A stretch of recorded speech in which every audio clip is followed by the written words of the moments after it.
Welcome to On Democracy with FP Wellman. We are, I think, a day or two late at this point, but it's all good. We had some weather, we had some illness, we had all kinds of things going on, but you guys are used to that by now. We got a great show. We're going to pull this thing off today in spite of the storms yesterday. I'm excited about our guests. We actually got to talk a couple times now, so it's going to be a great show today, and I'm not going to waste your time any more. Without further ado, let's get on with the show.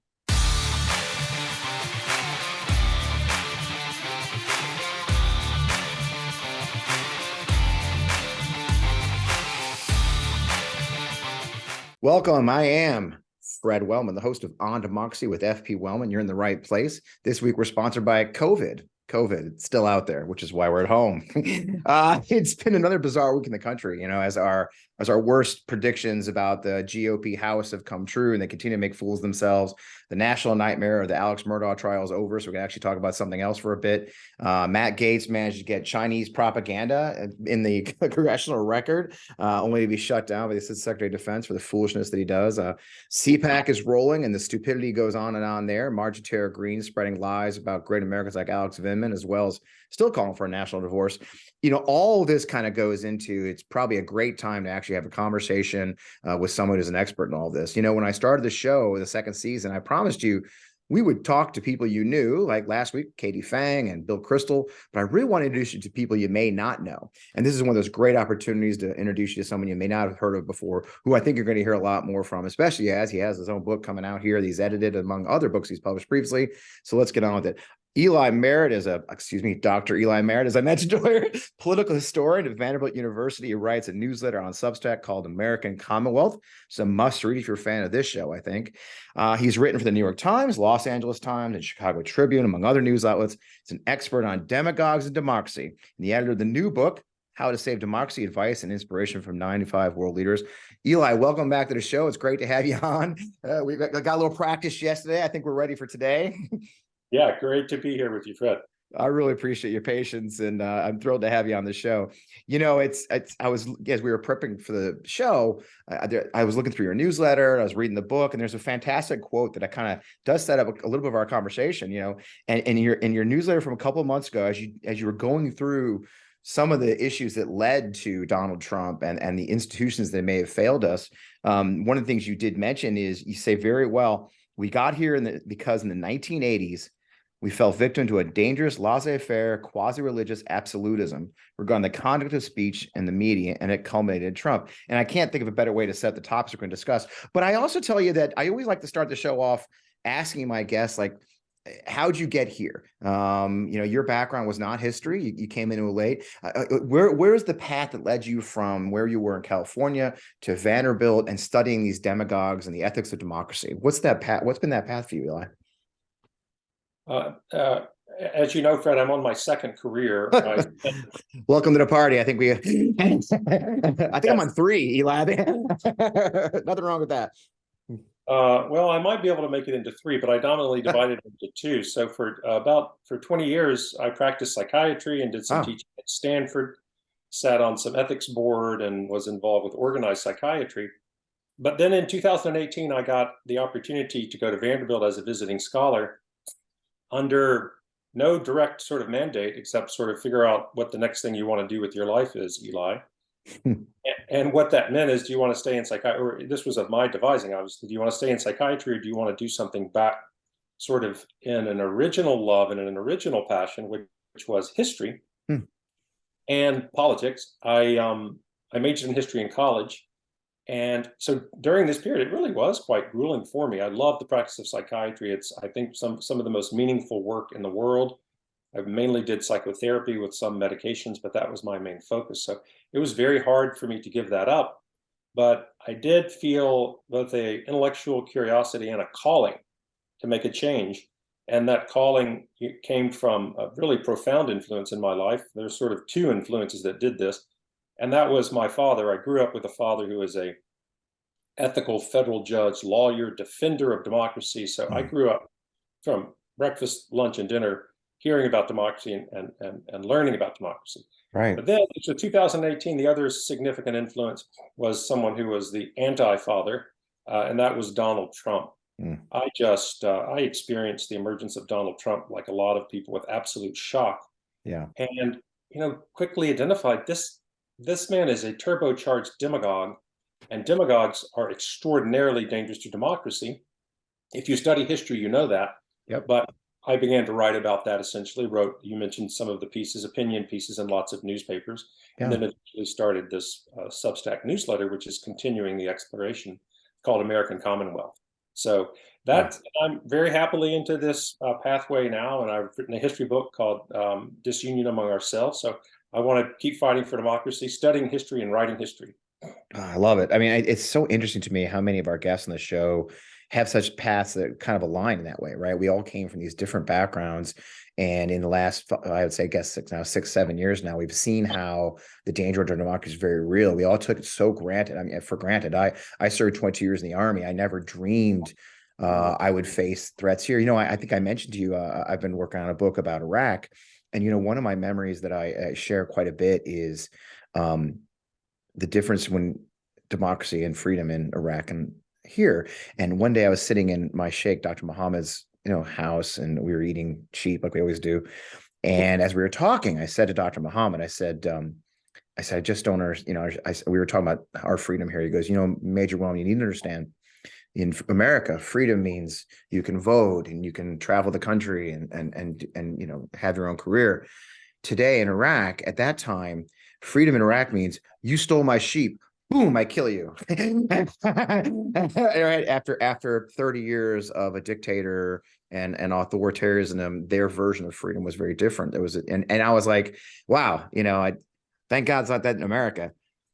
It's kind of getting there. You know what I mean? And here I am, myself 20 years later here in the United States, fighting for it myself. So, I talk about a lot the failures and challenges faced by our democratic institutions, specifically the media is one I talk about quite a bit. Sold out of, when I was on the show recently. You actually did a series of posts that I think you identified three items that you said were institutions that failed us. You mentioned the media, you mentioned the Republican Party failed, and then I thought it was fascinating you talk about our education system. But in light of what's come out lately with the Dominion lawsuit with Fox News, I want to circle back to that one, that the media, right? I mean, it is shocking what we're finding out is that Fox knowingly spread these lies and has now been called to task for it. What does all that tell you? I mean, you wrote that piece, I think, back in October. I think it's your pinned piece on your Substack about the failure of the media. With the perspective now, the Dominion lawsuit, where do you stand on the failure of the media as one of these three institutions that you identified? It reinforces the deep belief right.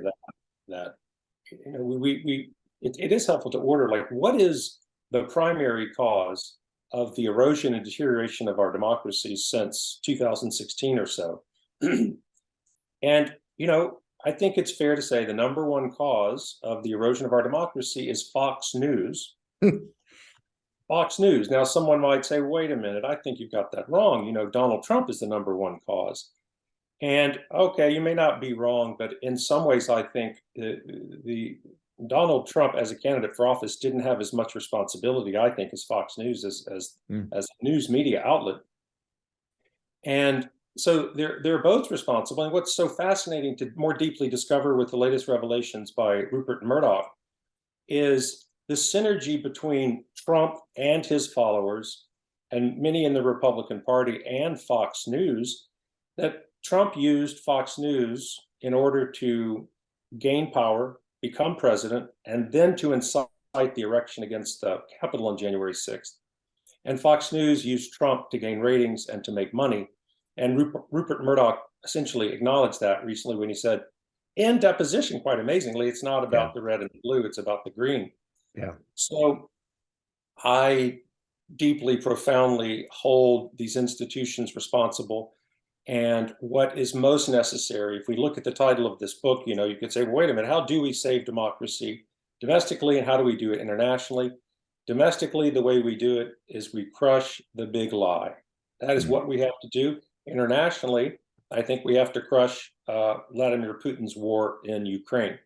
So I think there's so much that we can do with the media, and there's really some hope that through defamation lawsuits, we might just be able to restore some ethics to media, which will go a long way in saving, restoring, strengthening our democracy.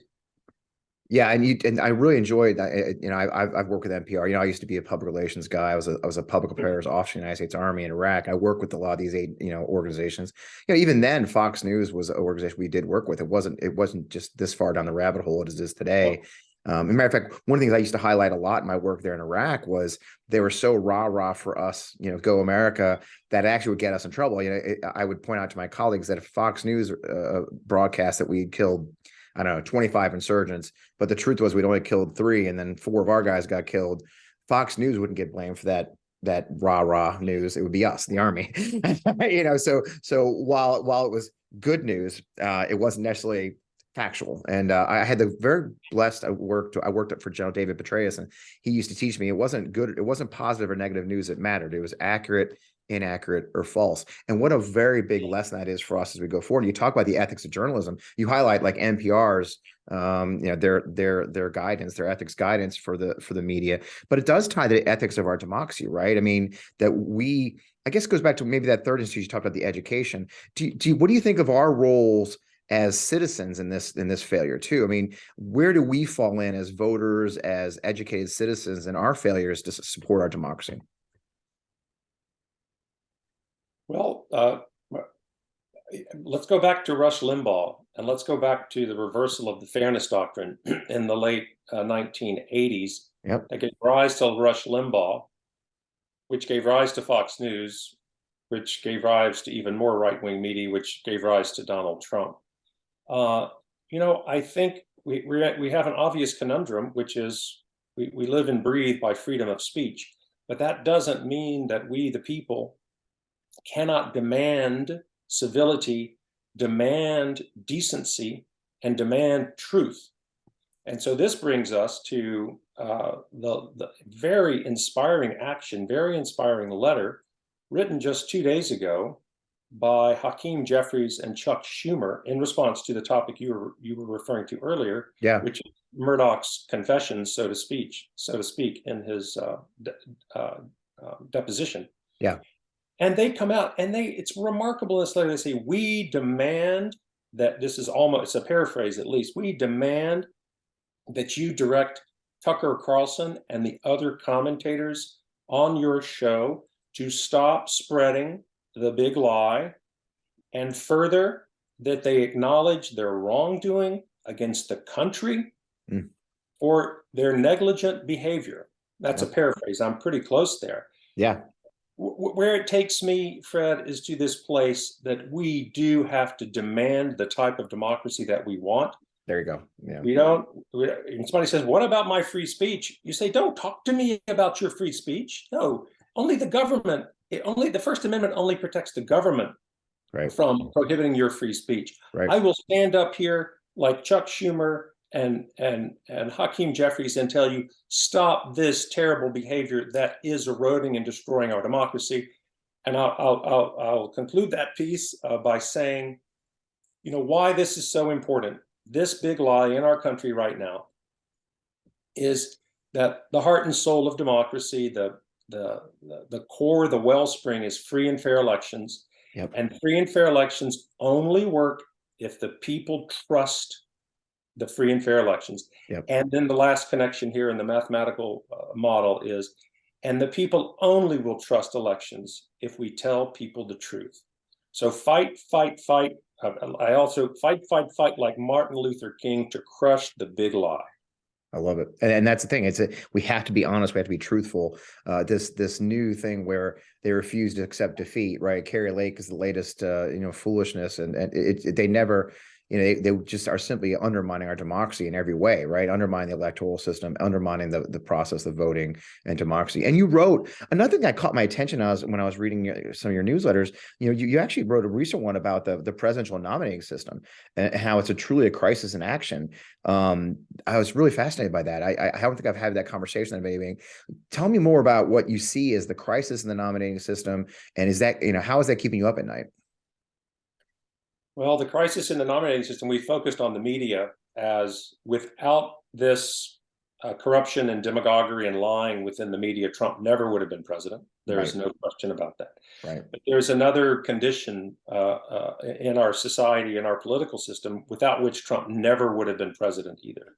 Right. And that is, for the vast majority of our history, the presidential nominating conventions have had the power to veto or essentially democratically elect within the convention the candidate that the party believed would best fulfill the mission of the platform and the goals of the party, in conjunction with the hope that the person would win against whoever the Democrat was going to be, or vice versa. Right.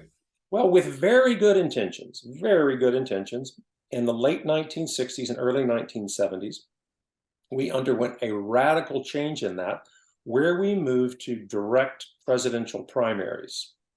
It's really complicated. We could get into the weeds about how the presidential nominating system used to work. Party representatives would elect delegates, and then delegates would elect delegates at the county level and the state level, and the state level would elect those that go to the convention. So this was, within the parties, a democratic process. There can be no doubt it was a representative democratic process. Again, with good intentions, we made the mistake of moving to a direct presidential primary. Our political parties now, when it comes to presidents, are extraordinarily weak. There's nothing they can do.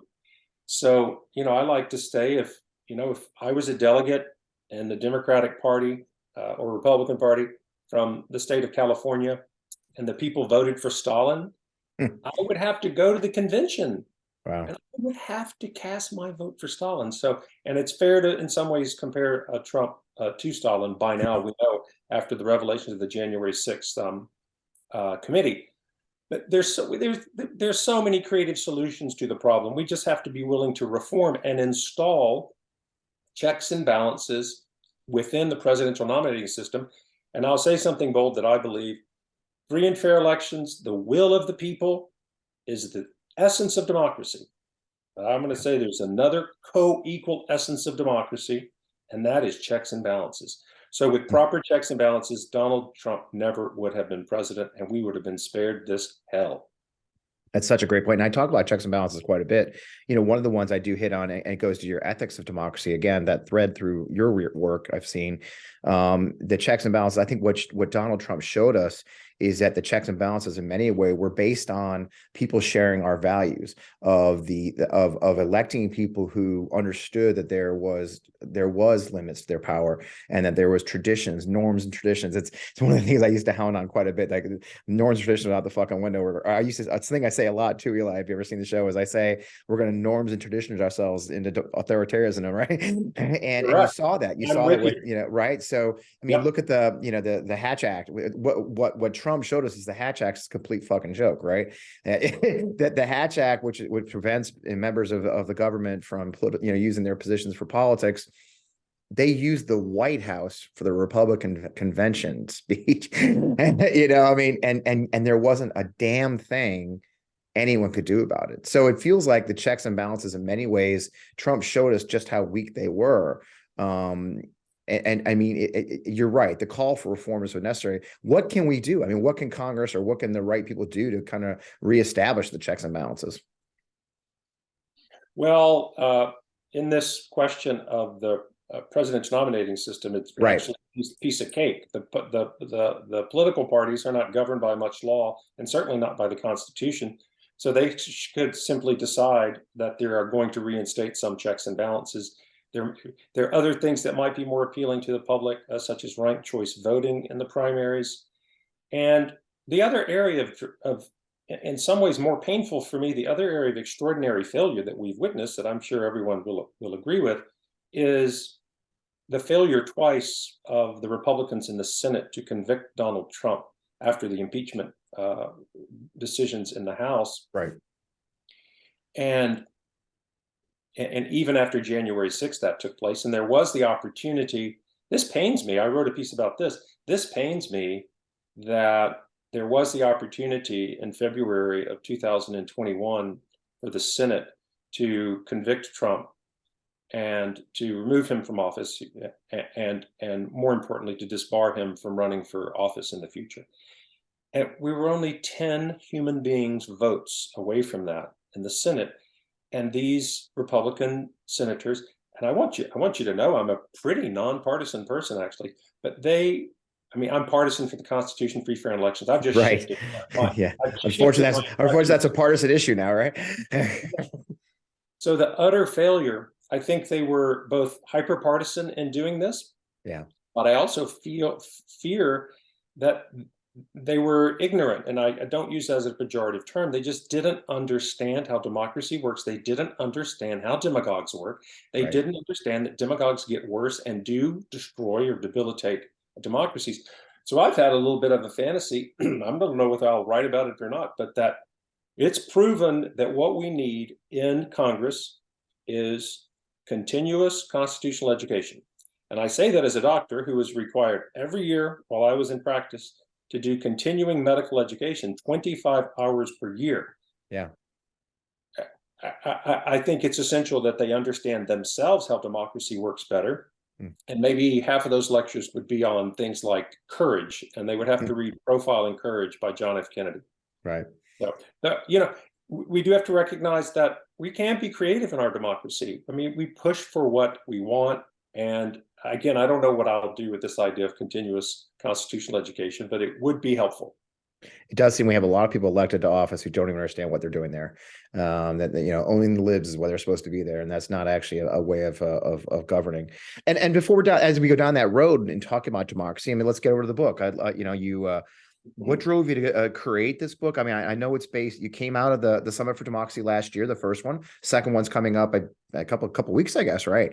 You know, I'm curious. Like, it's so fascinating. I was so pleased to get a copy of it. What drove you to put this together, and the format, the ideas you wanted to put in here? What was the motivation behind all this?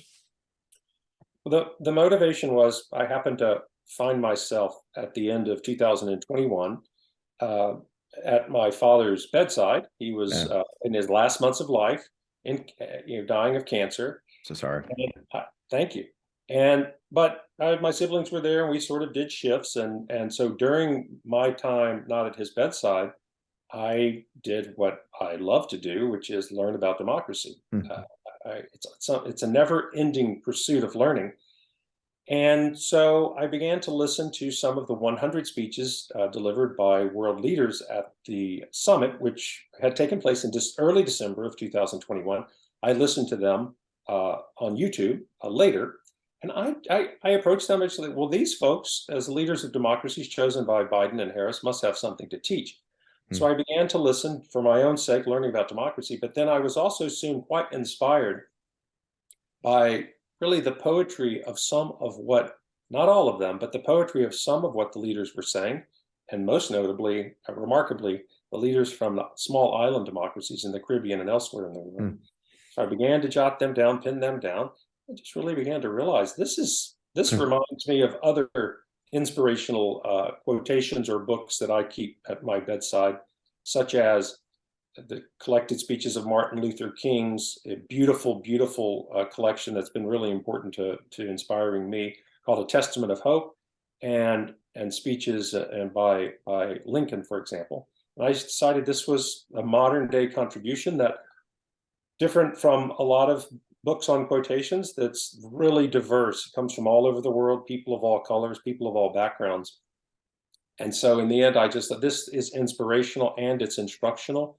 Yeah. I put it together in this book, and I ended up approaching a nonprofit, a great nonprofit called Represent Us that does great work in terms of. I know him well. Yeah. You do good. So, and the preface was written by Josh Graham Lynn, who is their director and CEO. Yep. So I just decided this would be an important contribution, and I'll end by saying that Biden said at the end of the summit, this next year should be a year of action. And in some ways, I took a directive from our president. He said it should be a year of action. I said, all right, well, what I'll do in this year of action is put together this book. I love it. I mean, and it's a great quote. I actually, I do the same thing. And here's one. The Prime Minister of Norway, kind of goes back to what we were talking about earlier in this thing. Is he says today most threats against democracy come from within, from elected leaders who act in breach of democratic principles, embrace corruption, and disregard human rights. The threat is often amplified by disinformation. which is what you and I have been talking about for the last 15 minutes. And that takes me talk about a day, going back to where we are now. We talk about Trump, we talk about Bolsonaro just lost, right? There's a shift going on. Do you think we've made any progress in the last year with those times, or are we still sort of in danger? We're still in danger, right? I mean, I agree. I think we are. But what's your take on where we sit today, and what are the dangers looming? Yeah, you do see moments of progress, and I think most of us are honest that that the progress is in the ethical, more liberal media, and certainly in the Democratic Party. I hold out tremendous hope for the Democratic Party. My only worry is that somehow in this new state of affairs that we're experiencing, that the Democratic Party might decide, we need to fight unethical Republican behavior with unethical Democratic behavior. Mm-hmm. And that worries me greatly. We must not do that. I do think that that the Democratic Party can triumph. I do think that the Democratic Party, with some help from, so I generalize a little too much about the Republican Party, but the Liz Cheneys and Adam Kinzingers, we join together to crush the big lie. I mean, I really do believe when we think of what is the danger, you just quoted someone from the first summit on disinformation. Yep. I do really believe that is it. If you look at what's happening in our democracy, it's disinformation and the big lie that is the source of all of our troubles. And if you look at what's happening in Ukraine, which is going to be, I think, the major focus of the second summit, which is coming up at the end of March. Good. Really look at how he's perpetrating that war. It's really based upon disinformation. I wish he would just be honest and say, look, I am an imperialist, and we lost this land some X number of years ago, and I want it back so that people will celebrate me the way they've celebrated Peter the Great. That's the truth. But instead of that, Putin is propagating his own big lie. And I'll go back further and say the Nazism was based upon a big lie. The oppression of African American people in this country for most of our history until the Civil Rights Movement was based upon a big lie. So crush the big lie. Right. I mean, the honest conversations, and it's spreading, right? I mean, for me, I am concerned more. I live in Missouri now. The foolishness going on, the attacks on, for example, transgender. I got into I managed to get one of our ridiculous state delegates to reply for once on Twitter. We discussed the fact that there are more bills in the Missouri State House right now attacking transgender teens to participate in sports than we've ever had transgender teens participate in sports in the entire history of the state. They're more focused on LGBTQ and T issues than they are about actually governing. And that brings me, we do focus on Trump a lot, but I also think we've got a lot about, there's other authoritarians in waiting, like these folks I'm working with here in Missouri, but Ron DeSantis and is now just fielded. I was just reading before we went on the air. The New York Times editorial board came out with an op-ed today attacking this latest bill being floated right now in Florida to make public figures stretch. A public figure stretches as much as a cop or anyone. So attacks on them, people could be sued for anyone even criticizing them in any way, written so vaguely that just saying a cop is a jerk is enough to get you sued. These attacks on free speech. Sarah Huckabee Sanders, in her very first act, was banning the word Latinx. There's so many more of these authoritarians in waiting. What is your perspective on this new class of demagogues, if you will? I mean, as you study demagogues, it does seem like we've got a new junior league springing up. What do you think of the new minor league lineup of demagogues we've got facing? Well, maybe they are minor league since they're not yet boards are in the presidency. Let's keep them minor league. I'm not sure we know how to do that, but I think you bring up a incredibly important example in Ron DeSantis, as my approach is always to study and understand and then form judgments. It's challenging to do in real time versus the historical perspective that we have. But I'm a pundit. I just yell. But yes, you're right. I am thinking of writing a piece about Ron DeSantis. Yeah. And the thing I really encourage everyone to pay attention to with regard to Ron DeSantis is a concept that is beginning to gain currency from political science, and it's called constitutional hardball.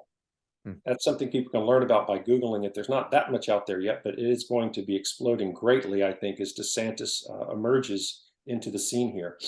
And that is that DeSantis, unlike Trump, is a very intelligent, calculating, careful, constitutional, legal individual. So this concept of constitutional hardball means, to your point where you said you think our democracy is going to go down the drain for this reason, because folks are going to throw out our norms and traditions. Well, that's exactly what it is.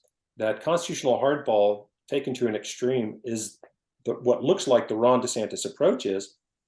He admitted, I've heard him on a podcast, he said, look, when I first got into governor, I got in on a little more than 50%, but you know what? I got 100% of executive power. And then he proceeded to say he had agenda, and he surrounded himself by lawyers. And essentially he said, you help me figure out the maximum use of my power that is legal. And that's what we find is going on. That's why we don't have a lot of lawsuits against Ron DeSantis, because he's a brilliant lawyer.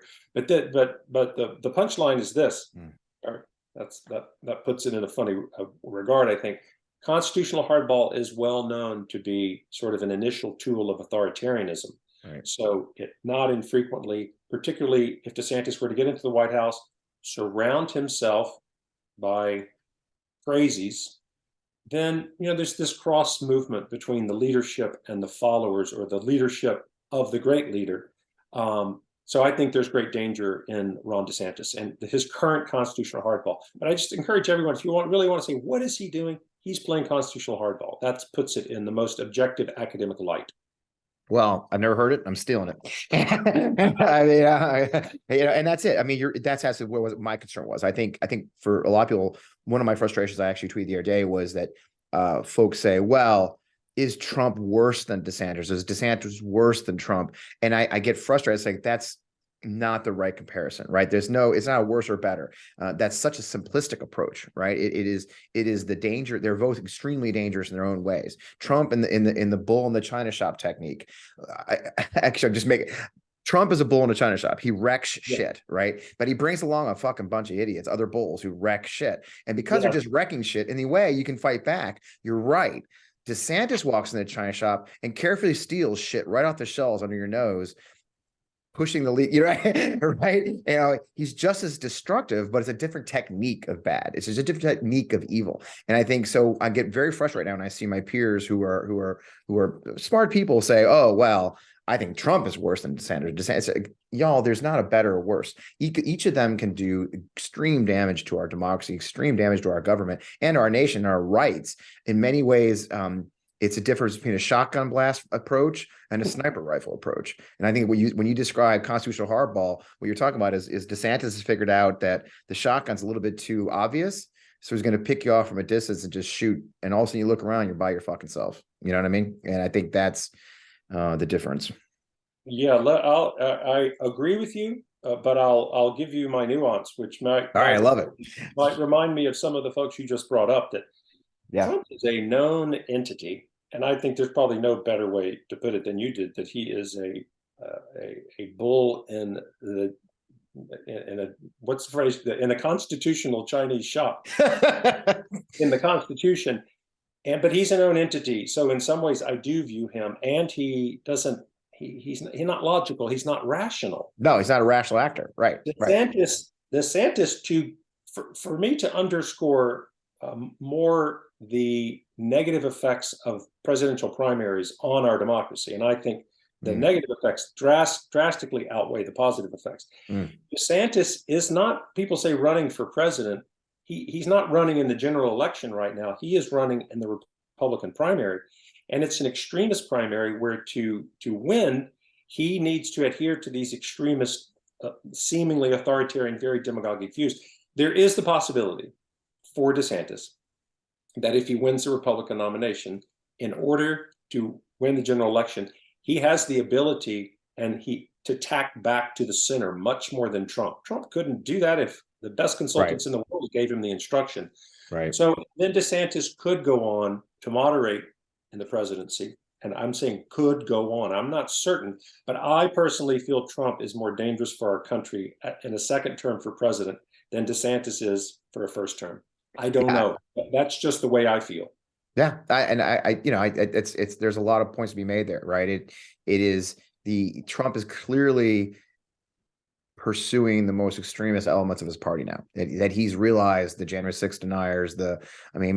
I think I'm dreaming it, but I think they came out with a song supporting the January 6th. I mean, it's like the fucking insanity is incredible, but he is kowtowing that he's more extreme elements, and they're becoming more extreme.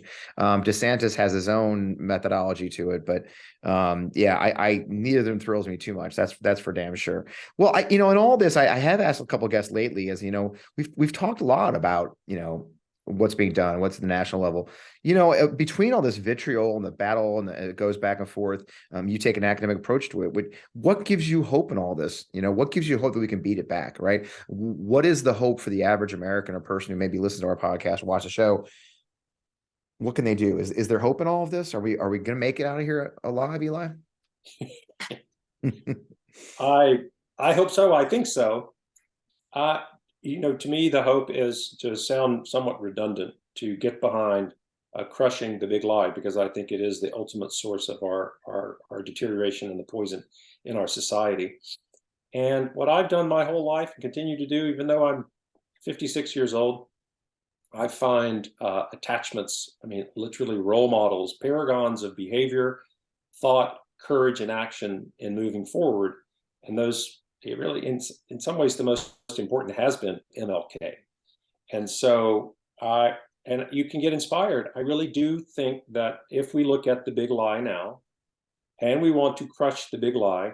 I live in San Francisco most of the year, and we have one of the most beautiful memorials in the country or the world, and that's the MLK Memorial down at what's called Yerba Buena Gardens. And it's an enormous, very loud, rolling waterfall. And in it, among MLK's many other quotes, is this wonderful one from the 1963 speech on the March of Washington, in which, again, trying to paraphrase, he said, "We have to let justice roll down like waters and righteousness like a mighty stream." And that was to crush oppression of African Americans in this country. I do think the big lie is something we should work at crushing with the same forcefulness of that. And it gives people need to spend a little more time on the good news. Pay attention to this remarkable letter that Chuck Schumer and Hakeem Jeffries wrote recently to Rupert Murdoch. Pay attention to it and follow that. Demand justice. That's another principle we look out with everything happening with the rule of law in our country, from Fani Willis to Jack Smith. Is the rule of law happening? The rule of law is happening with the defamation cases against Fox, the defamation case against Alex Jones. There's a lot of great stuff happening out there. And so if you want to find hope, pay more attention to that and follow what they're doing. Yeah. And just get the other thing that, again, the theme of the summit was get involved, start by learning about democracy, and then find that sweet spot where you want to contribute, whether it's 5 minutes a day or 5 hours per week or more. Find that place and just put your shoulder to the wheel and fight for ethical constitutional democracy against demagoguery, disinformation, corruption, and authoritarianism. There we go. I love it. Now, the next summit, the summit's coming up, right? Will you be able to attend this summit? You're going to watch from afar? I don't know that average citizens like me are invited to attend. I know they're not. It's going to be half in person and half virtual. The first one was virtual, and this one's going to be co-hosted by not only the United States, but a number of other countries, including Costa Rica, the Netherlands, and Namibia, and a couple of other countries. So I'm going to be watching this. I encourage people to tune in because it's a powerful embodiment of everything we're wanting and talking about on this show today. And I'm going to be watching particularly for what they're doing in Ukraine and I, for one, rally entirely behind Ukraine. Yes. That's a whole other conversation to look at the domino effect that could happen from loss in Ukraine. Yep. And I'm also going to be looking at the wonderful stuff the summit's discussing about disinformation. There are some non-Americans, namely a man named Charles Michel, who's the president of the European Council, who's doing incredible things about disinformation. He says, in a way, he demands that the media, this new thing called the internet, that it produce net positive effects on our democracy, not net negative effects on our democracy. And I think that's something we can get to in Europe, in the world, in the United States, if we put our minds to it, and where there's a will, there's a way to accomplish that goal. I love it. So before I let you go, book's coming out. Tell us about the book. When can we find it? Where it will be available, and how should people track this down? I guess a couple of ways. It's coming out March 14th, so that's coming up pretty quickly. Yeah, and it's available online, maybe some in person, some bricks and mortars bookstores, but Amazon, Barnes and Nobles, and all of those online bookstores. It's also available with a paid membership to my Substack, American Commonwealth, which is pretty cheap. So that's another way that you can get it and have it be mailed out on March 14th. So. Perfect. It's easy. Just search my name and the name of the book, and you'll find it. And there it is. And we can find you, of course, on Substack. I mean, are you on the socials at all? I know you. I think you got sick of Twitter a while back, right? Yeah, I got protested profoundly. A lot of my friends did. People love that. People love that post I put on. They were like, "Yes, Twitter." So I'm happy with Substack for now, but I might find myself back on some of those at some point. All right, people will hunt you down. Again, it's Dr. Eli Merritt. He's on on Substack, American Commonwealth. The book is How to Save Democracy, edited by Eli Merritt. Will be available here on March 14th, we said. And so, Eli, I really appreciate you taking time for me and coming to visit with the show and chat with us. What a joy. I look forward to hearing more from you. Like I said, I already subscribed, so I'll be following you. and stay in touch, and good luck. Thanks, Fred. Thanks for your work, and it's been great talking to you. Likewise. Have a great day.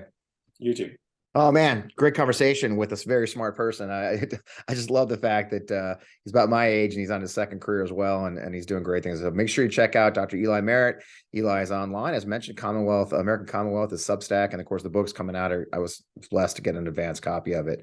In the meantime, of course, you know where we are. I'm at FP Wellman on Twitter. I didn't rage quit. I'm still on there and still talking to folks.